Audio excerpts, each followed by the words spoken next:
आज आप लोगों के हिसाब से ही चर्चा रहती है। आज महाराज जी ने जैसा बताया तो खान पान आदि जो है सब अपना जो है तो संदर्भ में हम लोगों के सामने विचारने ये है। पहले भी टूर में कहा, हम लोग एक बार उदयपुर घूमने गए तो वहाँ पर हमने जाकर म्यूजियम में जब देखा तो महाराणा प्रताप का मैं कवच आपको बता चुका हूँ, भालेचंद्र में बता चुका हूँ। राणा सांगा ऐसा योद्धा था जिसके 100 घाव बताते हैं, उसके शरीर पर सैकड़ों घाव रहे और उसके पश्चात भी वो निरंतर जो है वो युद्ध लड़ता रहता था। ऐसा कैसे संभव? कौन सी औषधि, कौन सी गोली, कौन सी दवाई वो खाता? आज बड़ा ये समझ लीजिए, हम लोग बीमारियों पे नित्य प्रतिदिन हमारे जानकारियाँ होती हैं, मगर उसके बावजूद भी मेरे सामने जो है हम लोग को चेचक के टीके लगे, उसकी पश्चात टीवी लाइलाज बीमारी समझाती, टीवी पर विजयी प्राप्त करा तो कैंसर हो गया, कैंसर के पश्चात में HIV आ गया, हेपेटाइटिस आ गया।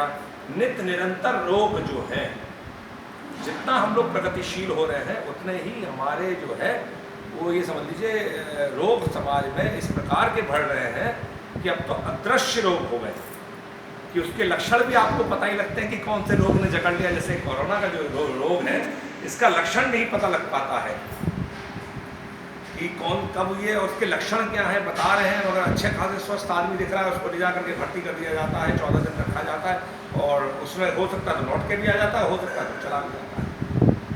और जिसमें कि हम लोगों का खान पान जो है, देखिए पानी हम लोग बिस्तरी का पीते हैं, ISI मार्का खा रहे हैं, ISI ब्रांड सरकार कहती है कि भाई ISI मार्का ही आप लोग खाया करें।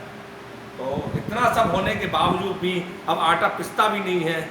अब हमारे यहाँ जो है वो आटा जो है बना बनाया आता है, चक्की पर बनने का सिस्टम भी समाप्त हो गया है।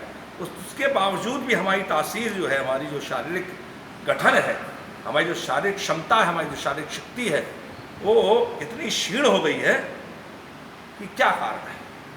चिंतन करना चाहिए, वास्तविकता में सोचना चाहिए कि कहाँ हम लोग भटक गए हैं, कहाँ हम लोग भूल गए। आप विश्वास मानिएगा कि हम लोग है हमारे भारत में जरा सा दूर जाना है तो स्कूटर की आवश्यकता पड़ती है, साइकिल नहीं चलाते। मैं काफ़ी मेरा विदेश भ्रमण रहा है, जितना मेरा रहा है उसके अनुभव के हिसाब से बता रहा हूँ मैं कि वहाँ पे जो फिटनेस है उसका मुख्यतः कारण जो है वो पैदल चलना रहता है। वो लोग निरंतर पैदल चलते हैं, काफ़ी दूरी जो है वो लोग पैदल दूरी तय करते हैं। और कई देशों में तो साइकिलें बहुत चलन में है, वहाँ पे साइकिल चलाते हैं। एक बार मैंने ऐसे ही कहा किसी व्यक्ति को, मेरी बात हो रही थी, चर्चा हो रही थी, तो मैंने उससे कहा कि हम सब भारत में साइकिल पे नहीं। बोले महाराज जी साइकिल पे चले तो चले, मगर समस्या ये है कि कोई पता लगा रास्ते में साइकिल में टक्कर मार दे, हमें गाड़ी में डाल के ले जाएगा। तो बोले ऐसे साइकिल चला के करेंगे क्या? तो खैर बहुत सारी बातें हैं। आपको एक विशेष बात मैं आपको बताऊँ कि विदेशों में जो है व्यक्ति जो है सायंकाल का जो भोजन है वो सायंकाल 7 बजे कर लेता है। एक बार एक मेरी चर्चा हो रही थी, आज चर्चा के कई बिंदु तो बहुत सारे मैंने बनाए थे, तो मैं बैठा हुआ था, एक बहुत अच्छे माहौल में था, काफ़ी बुद्धिजीवी लोग थे, हमारे जो देश में जो न्याय प्रिय लोग हैं, अपने जजेस के बीच में भी बैठा हुआ था। तो चर्चा हो रही थी, मैंने कहा हमारे यहाँ तो जो भी जैसा आता है, जिस प्रकार से आप लोग आता है निर्णय ले लेते हैं। मैंने कहा विदेशों में आप प्रावधान, मैंने कहा हीथ्रो एयरपोर्ट जो है, हीथ्रो हवाई अड्डा जो लंदन का है, वहाँ विश्व में सबसे सुप्रसिद्ध है कि प्रत्येक 4 मिनट पे एक उड़ान जो है, क्योंकि इंग्लैंड जो है, इंग्लैंड जो है वो मिडवे पड़ता है यूरोप का, अमेरिका का, बाकी अन्य देशों का। तो कोई भी फ्लाइट जो है वो इंग्लैंड रुकती है, तो वो मिडवे के कारण वहाँ पे हर 4 मिनट पे हीथ्रो हवाई अड्डा जो विश्व प्रसिद्ध हवाई अड्डा है, हर 4 मिनट पे एक फ्लाइट टेक ऑफ लेती है। ये वहाँ की परिस्थिति पर आप विश्वास मानेंगे, आप आश्चर्य करेंगे। आप गूगल पे सर्च करिएगा तो हीथ्रो हवाई अड्डे के संदर्भ में आपको जानकारी प्राप्त होगी कि रात्रि 11:30 बजे से प्रातः 4:30 साढ़े 5 बजे तक ना तो कोई प्लेन लैंड करता है वहाँ एयरपोर्ट पे और ना कोई टेक ऑफ करता है। क्यों? क्योंकि वहाँ पे लोग जो हैं वो रहते हैं, उनको डिस्टर्बेंस नहीं। ये वहाँ की जीवन शैली है। दूसरे के उसका ध्यान रखती है सरकार। आप विश्वास कीजिए, रविवार के दिन जो है इंग्लैंड जैसे देश में रविवार के दिन जो है वो शॉपिंग मॉल वगैरह जितनी दुकानें हैं वो शाम को 7 बजे बंद हो जाती, शाम को 5 बजे बंद कर दिया, बाकी दिन 7 बजे, 7 बजे के पश्चात स्टोर बंद हो जाते हैं। ये नहीं हमारी तरह की रात के 11 बजे 12 बजे, यूरोपियन कंट्रीज़ में होगा, बट इंग्लैंड में मैं आपको बता रहा हूँ कि रात के 12 बजे वहाँ की आयु, हम लोग तो यहाँ 70 में हो जाते, 60 में हो जाते, कहते बोनस पे 70 हो जाते, तो कहते बहुत जी लिए। वहाँ पे आयु जो औसतन आयु है वो 80 से 90 वर्ष की।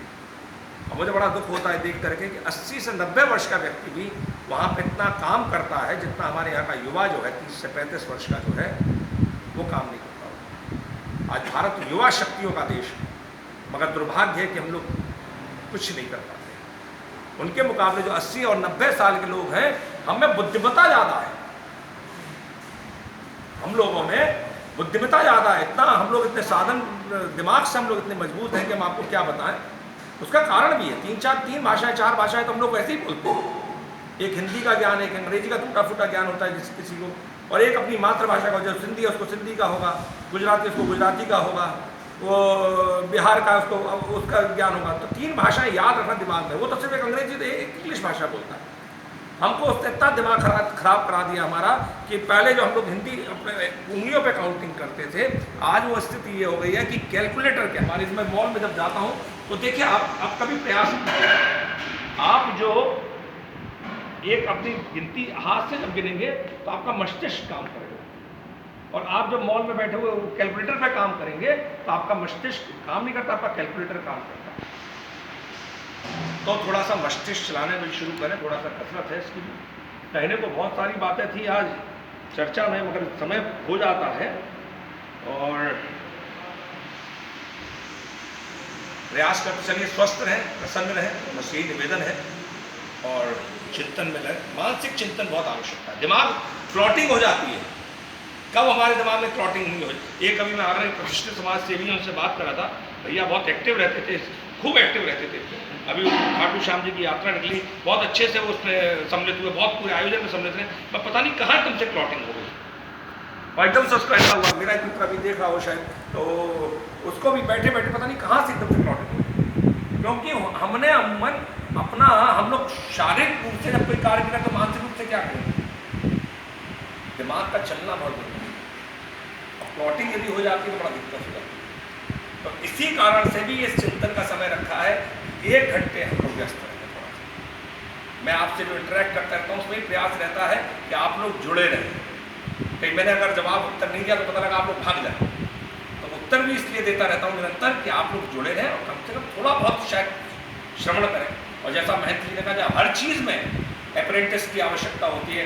आईएएस भी ट्रेनी आईएएस तब बनता है, ट्रेनी आईएएस जो होता है वो सीनियर आईएएस के अंडर में जब ट्रेनी आईएएस हो जाता है या आईपीएस हो जाता है, तत्पश्चात उसको मिलता है।